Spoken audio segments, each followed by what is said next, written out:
Hello, everybody. Welcome to another episode of the Capital Gains Tax Solutions Podcast, a special edition because the new book is out. If you haven't seen already, Building a Capital Gains Tax Exit Plan released today, and it's on Amazon. In fact, you can download it right now for free. My gift to you for being a listener to the podcast, to the YouTube channel, being a client, being a strategic alliance. You can download the book right now on Kindle. It's for 24 hours. Get it for free by just going to your Amazon account and clicking download. Make sure you click on the one below. There's two to download. Click on the one below for the Kindle version. That being said, I'm excited to be here. Let's see here. My video went out for a second there. I think I'm back. While you're fixing that, clap for the book. Congratulations. Oh, thank you. Thank you, David. It's a lot more work than people think. Appreciate that, David. Yeah, I take time to celebrate the wins. It's been a while. And as a part of that, we have David Young, who's a part of the book. It wasn't just a one-person book. In fact, I don't know that I could read 300 pages of my own book by myself all the time. So that's why I got in the book with multiple authors or co-authors or one chapter that they were able to be a part of. And David Young is a part of that. For those who know who David Young is, he is an amazing, I think the best way to put it would be to read a little bit of David's of the book of the chapter here, but he's been working in investment experience with a financial background, investment experience for over 30 years, having been an executive VP at PIMCO. Then he went on to form Anfield Capital in Southern California, and he manages some of the biggest wealth net worth in the world, in the country, for multiple groups. And so that is something going on with my camera. So sorry. We're going to keep up the work through that. That being said, welcome to the show with me, David Young. David, how you doing? I'm doing good, and in a strange way, I'm sure your camera's only acting up in. Is it sympathy or empathy for me? Because I'm usually the one who's like, this gosh darn thing, hold on, everybody. And, and then, I get little notes at the bottom. The microphone's still on. I'm like, oh, blank, it's still on. So no worries. Yeah, but I'm sorry. Brett is so organized. And we were commenting before, and there's the camera again. And so now we're egging it on at how his technology, it just continues to advance. Every time I'm involved in one of these, now the sound with this room, and then it's like pretty high tech, and I can tell the difference. It's a great sound. Anyway. Doing the best we can. So the camera may go in and out during our time period, and I'll probably fix that as David is talking. But we're going to be talking about proper expectations with the Deferred Sales Trust. In fact, David's chapter is actually on overcoming false beliefs of the Deferred Sales Trust, and we actually did a couple series on that on YouTube. And his chapter goes into that in detail, which is really great. So, in fact, I want to read one quote, and then we're going to talk about proper expectations as it pertains to, times like this and what we're seeing in the marketplace. But David, it's the same question we get over and over and over again. It seems like I would have already known about this. If this is so good and so flexible and all the things that it is advertised to be, why wouldn't my CPA know about it? And you had a great response, and it's in the book, and it goes along the lines of, most people want. It's a two-edged sword. A great business idea, intellectual property with a patent and so on, have certain legal and other protections. So no one can take the really good idea and duplicate it, which is important. But perhaps more important, they can't take the good idea and mess it up. So in a strange way, when you are protecting anything, it also places some limitations on the broad use, and or not everyone can see it or access it, and we can't expect it to be Googleable, or you just watch a YouTube video and just figure it all out and just all click. So would you touch on the fact of that, or expand on that, and then we'll move into proper uses of the DST after that? Yeah, I mean, what would I add to that? It could come up with a lot of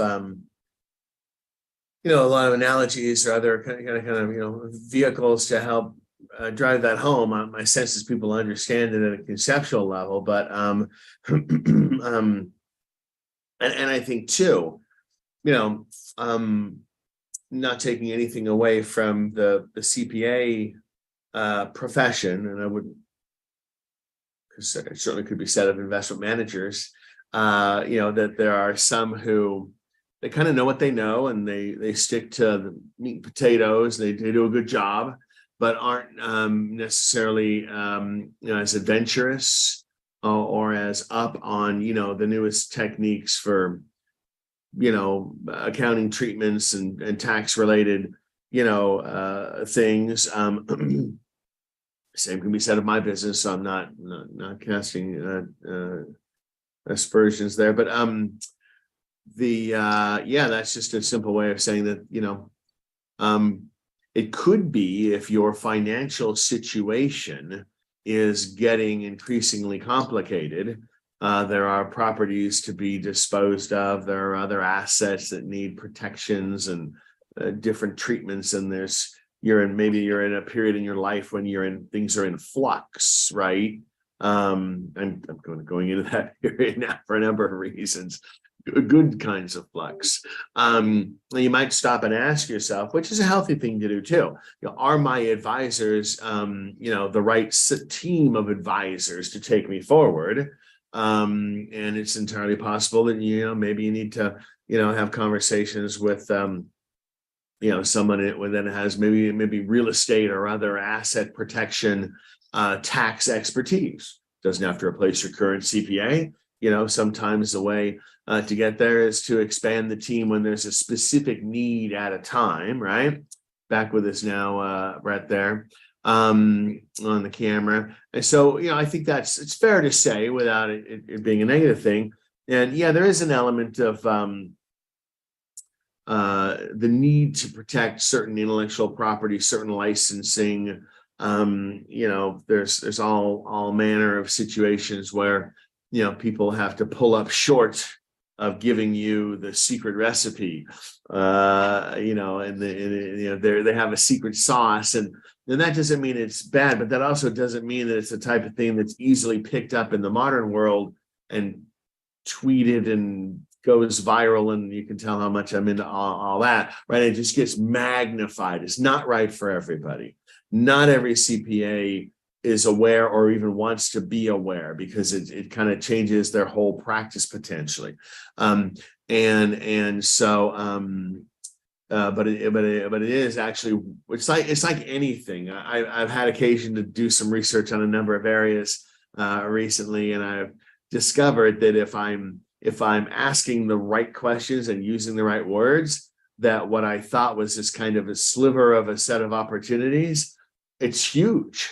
I just didn't know about it, because until you start looking, and the nature of the thing is that it keeps expanding. It's a bigger phenomenon and a bigger factor, in other words, bigger factor in the marketplace than you might know and your CPA might know. But it isn't very hard to start that first, and maybe it starts with a request. Hey, would you mind looking into this for me?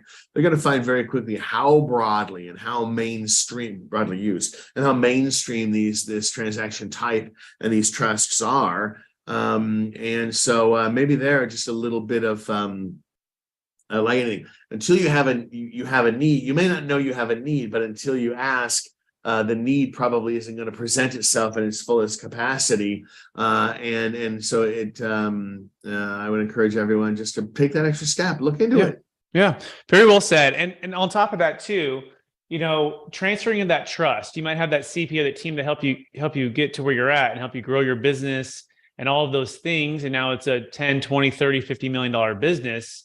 And you're looking at transferring that trust on those who helped you get there to maybe a new team to take you to another level, especially because guess what? If you're looking for something on a different team, perhaps your current team doesn't have the solution for it. That's why you're even looking at the deferred sales trust to begin with. So how do you help clients to transfer that trust? Or what are ways that you say, hey, let's just bring everyone together, right? And expand the team, not necessarily replace the team, right? We don't want to just replace CPAs. We want to keep them doing everything they've always been doing. We just want to expand it. But at the same time, that the friction between the person feeling like, oh, well, I need to get my CPA to say yes to this, and I need to emotionally have their approval and their conviction of it, right? So talk about that tension and how you would help someone walk through that to actually take action versus staying in fear.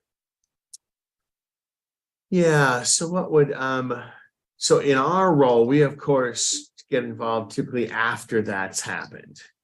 But it's kind of like anything. I think there's broad recognition that there's a reason why people say I'm not sure, or no, or whatever to it. It's kind of getting at it, I'm not familiar with it. You can overcome that. I'm familiar with it, but I'm not really sure how it works. You can overcome that. Education. I've heard some negative stories about it, right? People, and those are likely having been people who have abused them, or and this is on to your next point, maybe, Brett, where the expectations were simply unrealistic. There's things any financial instrument or transaction can do. And you know, you're setting yourself up for trouble if you're expecting your life insurance policy to grow in value at the rate of the market. Somehow it's got to pay for the actual insurance part too. You're setting yourself up if you're expecting your T-bills to stop, protect you from the market decline, but participate equally in the market's rise. You're setting yourself up if you're expecting that this estate, this deferred sales trust can, do everything. It's not magic. It's got some very nice features. So there's that. So I think it's getting at the root of why the CPA might be resistant, and it's acknowledging that they may not be the right CPA for this one transaction. You wouldn't use your family attorney, a law practice attorney, estates, wills, trusts, right? You wouldn't use that person to sell your business or to sell a piece of real estate. You would go get a real estate attorney or an M&A transactions related attorney. And so I think it's okay to take a similar approach to the tax side of things. Those would be my initial thoughts. I think that's so well said. Yeah, it's setting the proper expectation and the ownership that it's not going to be on the CPA because they may or may not have that area of expertise. The same thing that as you wouldn't expect, your living trust, your estate planning attorney to sell your commercial real estate. You got to make sure you have the right team members in place. And I think that's one of the hardest things. And I guess one of the most enjoyable things too, to help people to realize that we can all work as a team and we can help people overcome false beliefs if it's too good to be true. How do we know it's legal? How do I know I have the right team in place? And I think it's why it's so important to set proper expectations and knowing like each person in each role, such as a David Young, who could be a part of the team to help manage the capital in a really big way, which is fantastic. So let's talk about that now. Let's transition to proper expectations with the deferred sales trust, especially given times like this, David, right? I mean, the last time I think we had you on the show, it's been a while. And things have changed quite a bit. I want to say maybe it's been more than 12 months. So talk to me about A, some of the changes, B, what we're seeing as even today, April 20th, 2023, as we're listening to this, as we're recording this podcast, and what are some proper expectations to make sure that people are going in your view, for the deferred sales trust? I was trying very quickly to figure out when we may have actually. I'll look it up while you're starting out, and I'll be able to plug that in. Yeah. But here's what I know: if it wasn't before COVID, if it was in the thick or the wake of COVID, and the point is, it was definitely during a time when most investment ideas were working. Okay, that's great. That happens. And we've had a number of those times in the past 5-10 years. And then, hey, that's great. Trust me, my life is a lot easier when everything I buy goes up. Even if I am, just lucky or in the right place at the right time. So we can be humble about that. But since then, a lot has changed, and it's been hard. And, I'm sure when I was talking about the importance of professional management for, stocks and bonds and cash and other financial assets that might be held inside the trust, or when we were talking about the importance of diversification and balancing, asset growth with income, because there's an income component to this, right? In terms of funding of the note, and others could describe better that part of the transactions. We don't have that. That's for another day. It's in the book. And I'm sure folks were like, diversification, my crypto's up 348%. I can't buy enough of it. Why not? Hey, let's pick on crypto. Why not? But it is a reminder And and probably people didn't think their bonds might go down 5 and 10 and 15%, but they did, coming back now, and they didn't think their stocks could go down, right? So the point is, it's easy to pshaw diversification when everything's going up, but that's not why you do it. And we got a reminder when a number of things stopped going up and started going down. And I guess the real point was, if I took a step back from all of that, because that other world I live in all day long, and I'm very, very, very familiar with it. But it reminded me too, as we were asked to, how shall I say politely, fix, defrag a few of these trusts. Not the structure was fine.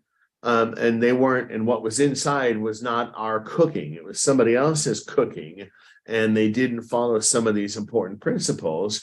And so some of these trusts were under, significant duress of meeting their goals and objectives. And we were asked to come in and help fix it. And, part of it was even some cover. I thought the trust would, protect me from A, B, and C. And the conversations turned to, that was never part of the discussion, never part of the plan, never part of any representation. And look, it's a financial instrument. It's a legal wrapper. It can do certain things. And of the things it can do when properly structured, it has a good track record of doing them. Yeah. But as we saw with, good banks or crypto or anything, anything can be stressed to the point of failure. But the point is, they are not magic. They are not cloaks of invisibility, the trusts, or bulletproof, or cloak, like some cloak that an Avenger would wear in a Marvel comic strip, and be immune from bullets and fire and everything. They're not that. They have their strengths, they have their weaknesses. It's really important you understand them. And if you put bad stuff inside a good wrapper, you're probably going to have at least a suboptimal outcome. So it's important to get it all right. I don't want that to put anybody off, like, oh, this sounds too complicated. It's most important that we understand that we need to get structuring the right set of circumstances for need, right set of people for structuring, right set of expectations for what it can and can't do, and then the right set of assets inside to help it do what it can do. Very well said, David. And you can learn more, David, by go to Anfield Capital. I think it's AnfieldCapital.com. Might be AnfieldCapitalLLC.com, and look it up real quick again. And then he's in Irvine, California. And I think that's a good point you bring up. I mean, an IRA, a 401k, right? A deferred sales trust. These are all tax strategies, vehicles, products, if you that allow somebody to take advantage of deferring capital gains tax, deferring income tax. And the deferred sales trust happens to be for highly appreciated assets, whereas IRA 401ks are retirement, right? And it's every day that people are putting it out of their check, and it's so common, right? And so, but it's not immune to the investments. If you're not properly having the investments, which is separate from the structure, then guess what? Those are the investments. The investments are agnostic in the sense of, it doesn't matter if it's an IRA, 401k, or deferred sales trust. You want to make sure that it's properly diversified, not over concentrated, that it's fitting your needs. I also think it's important to make sure it's something that you're comfortable with as best as you can be, right? Whether that be real estate, whether that be stocks, bonds, mutual funds, because I think sometimes if you're not as familiar, or the team is not doing a great job of making sure that it's very clear what the expectations are on the investments, there also could be that disconnect too, where all of a sudden the market does shift, and they're going, oh my gosh, worst fears are coming true. I wasn't as used to the stock market as I thought I was. And so what are some other good ways to make sure, just basic prudence with investing itself? I think you used the word certainty of conviction, David, in a previous interview. And I looked it up, by the way. It was 2 years ago. It was like kind of the first time. Then we did one like a year ago about a market update, ish. And so now this is kind of the third kind of round here. So any thoughts on any of that? Yeah, and I'm overdue, and that's not because Brett hasn't been inviting me. It's because we have been in a period here, and I think most people would be aware, looking at the markets and the economy and with the Fed, and it's been a little bit busy. So I elected to focus on my clients rather than these sorts of activities. But I maybe there'll be an opening here soon to come back and do some more stuff. What would I say about that? It's a little bit affected by the trust, and in some ways, this is actually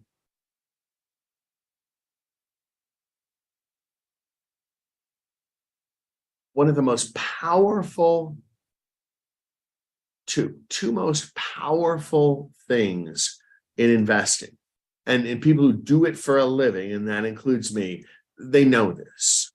Thing number one, there's a third point I'll make, but thing number one, time horizon is everything. Matching the time horizon of the asset, stock, bond, cash, T-bill, 30-year bond, 2-year treasury note, whatever, with the time horizon of the liability.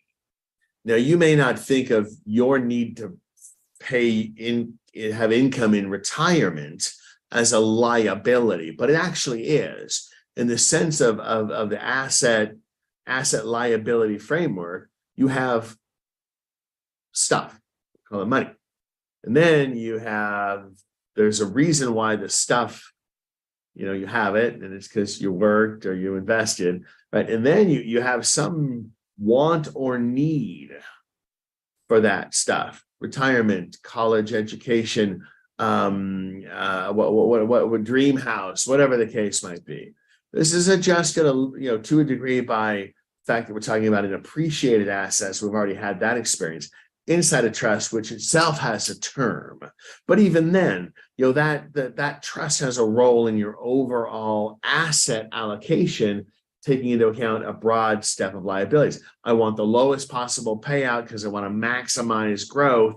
I want to put taxes off. I don't mind paying more taxes later because I'll be retired then, or whatever, right? That's only one example, and there's some levers and knobs we can dial in to dial that in.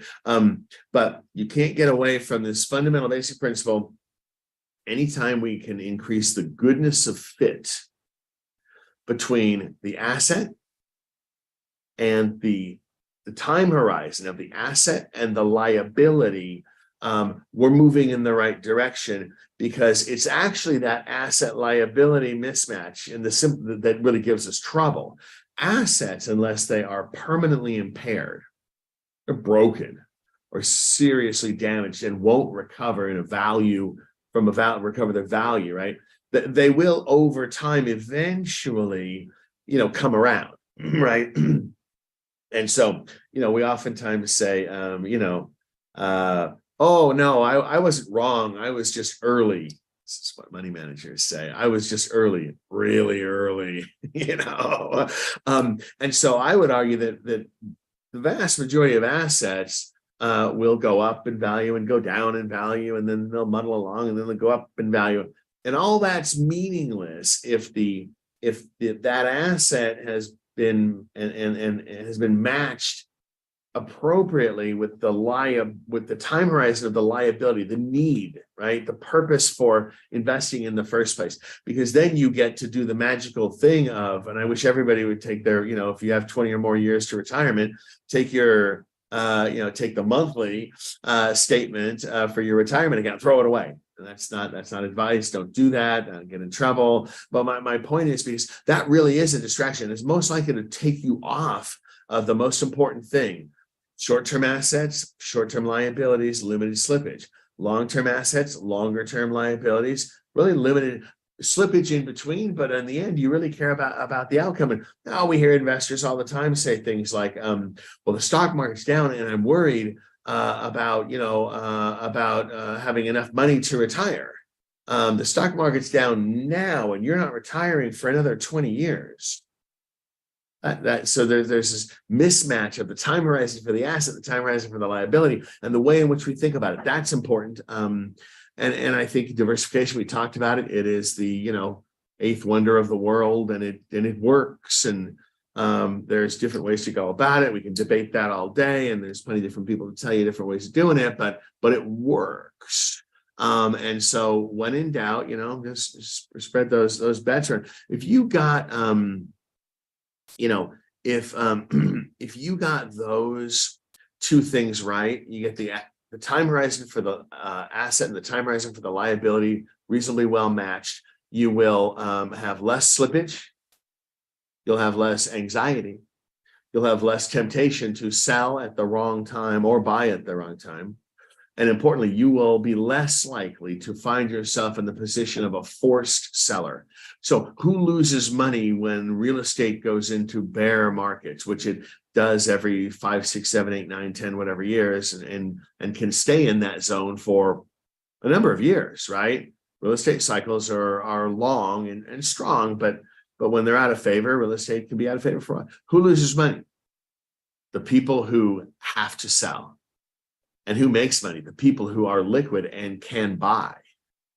And so don't put yourself in the position of potentially being a forced seller, which is never going to be at a good time. It's probably going to be at a depressed price by matching the time horizon of the asset with the time horizon of the liability. Simple stuff. If you do that, simple lessons that trust me, Warren Buffett knows that. You're gonna be on the right path. You're gonna give yourself a good chance of achieving your goals. David Young, you can learn more about him at AnfieldCapital.com. It's AnfieldCapital.com. You can also download the free book on Kindle right now for one day only, Building a Capital Gains Tax Exit Plan, where he goes into overcoming the false beliefs of the Deferred Sales Trust, his story as well of being a money manager and economist, just so many cool, amazing things that David brings to the thought discussion on finance, AnfieldCapital.com. That being said, David, we are running out of time. Any last thoughts on really anything? It could be the market. It could be the weather in Taxifornia there it could be the exodus of people outside of California and businesses, and bring some levity to what's a lot of things are going on right now. I'm just curious what your thoughts are on some stuff. Yeah, I would just say leave a U-Haul for me. I would. There's been so much turnover in our neighborhood, but it's funny. We're starting to see now a little bit of bounce backs. I mean, the guy, so Kurt, he's across the street, 3 houses down, retired a while back. And went packed up and leased a motor home and went up to Idaho to find a place. And he came back sooner than he thought he would, not because he didn't like the area surrounding Boise, I think is where he went. I was actually there a couple of weeks back. No, it's a nice place, but he said the prices had gone up so much and he had a hard time finding a place. So now they're kind of coming boomeranging back. We're like, no. What would I say about California? I grew up in California, riding my skateboard down Wilshire Boulevard from Wilshire and the 405, that's the edge of Westwood. People around there would know that area, down to Santa Monica Beach and then up PCH, or we'd cut up and over San Vicente down to the Sunset Boulevard way to Will Rogers State Beach. No helmet, no knee pads. We maybe had between us a few bucks in our pocket, for a soda. And we would start Saturday morning and, we'd come, if you're not back by the time the lights go on, you ain't getting, you ain't getting dinner, right? And that's the world I grew up in. It has changed a lot, and it's more complicated. But every time I leave my little cocoon, which I've created here, where I have all my people surrounding me, and go to different places and talk to different people, I'm still reminded that there are really good people everywhere. You just have to be a little bit more patient and be maybe look a little tiny bit harder. And remember, as I found myself the other day, criticizing the guy who was, kind of thought I cut him off and was kind of doing the like, and I'm like, okay, I had words for him. And then I found myself a few miles later on being impatient with someone who was in front of me and like pick a lane, buddy, and I thought to myself, well, wait a minute. I'm better than that. Let's all try and let's find that civility and that simplicity of, riding your skateboard down Sunset Boulevard on a warm Southern California sunny day. That's a great way to end it, David Young. That's fantastic. That could be a book in and of itself, your story and your journey. And I want to thank you for being on the show, for sharing your wisdom, for being in the book. And I want to encourage you to keep using a gift to help people create and preserve more wealth and bring clarity, conviction, certainty as much as you can as it pertains to changing times that we're in, a world that we're in. And it's needed more than ever. So your wisdom is so valuable. Thank you so much, David. Appreciate it. And folks, you can go to AnfieldCapital.com to learn more and to connect with David. It's AnfieldCapital.com. And if you want to learn more about the Deferred Sales Trust, we're happy to help you out as well. You can go to CapitalGainsTaxSolutions.com. And you can also check out the new book. Yeah, don't forget about the book. The book is out today. Again, Building a Capital Gains Tax Exit Plan. And we have people like Kevin Harrington from Shark Tank in the book and the David Young, who you just listened to in the book. Thank you so much for listening. Please share this with someone who can be an inspiration to.